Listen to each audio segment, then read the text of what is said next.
అనంతపురం జిల్లా అనంతపురం రూరల్లోని చిన్మయ నగర్ సమీపంలోనే ఉన్న ప్రభుత్వ జేఎన్టీయూ విశ్వవిద్యాలయం నందు బుధవారం సాయంత్రం 4:25 సమయంలో జేఎన్టీయూ విశ్వవిద్యాలయం నందు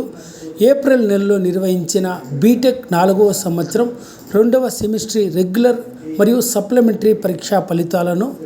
మరియు ఎంసీఏ 4వ సెమిస్టర్ రెగ్యులర్ మరియు సప్లిమెంటరీ పరీక్షా ఫలితాలను, ఎంబీఏ 4వ సెమిస్టర్ రెగ్యులర్ మరియు సప్లిమెంటరీ పరీక్షా ఫలితాలను,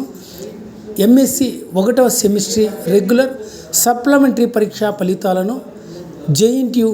ఉపకులపతి హెచ్ సుదర్శన్ రావు, రిజిస్ట్రార్ ఆచార్య కృష్ణయ్య చేతుల మీదుగా పరీక్షా ఫలితాలను విడుదల చేయడం జరిగింది. ఈ సందర్భంగా జేఎన్టీయూ విశ్వవిద్యాలయం ఉపకులపతి ఆచార్య హెచ్ సుదర్శన్ రావు మాట్లాడుతూ, జేఎన్టీయూ విశ్వవిద్యాలయం పరిధిలో ఏప్రిల్ నెలలో నిర్వహించిన బీటెక్ 4వ సంవత్సరం 2వ సెమిస్టర్ రెగ్యులర్ సప్లిమెంటరీ పరీక్షా ఫలితాలు, ఎంసీఏ 4వ సెమిస్టర్ రెగ్యులర్ సప్లిమెంటరీ పరీక్షా ఫలితాలను, ఎంబీఏ 4వ సంవత్సరం ఎంఎస్సి 1వ సెమిస్టర్ పరీక్షా ఫలితాలను కూడా విడుదల చేస్తున్నామని, ఈ పరీక్షా ఫలితాల్లో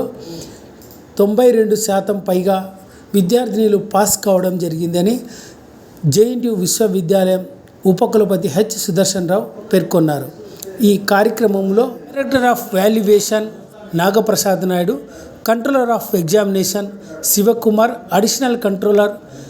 శంకర్ రాజశేఖర్ రాజా, అంకాల్ రావు, డాక్టర్ శ్రీధర్, ఇతర పరీక్షల విభాగానికి సంబంధించిన పలువురు ప్రొఫెసర్లు, ఇతర హెచ్ఓడీలు ఈ కార్యక్రమంలో పాల్గొన్నారు.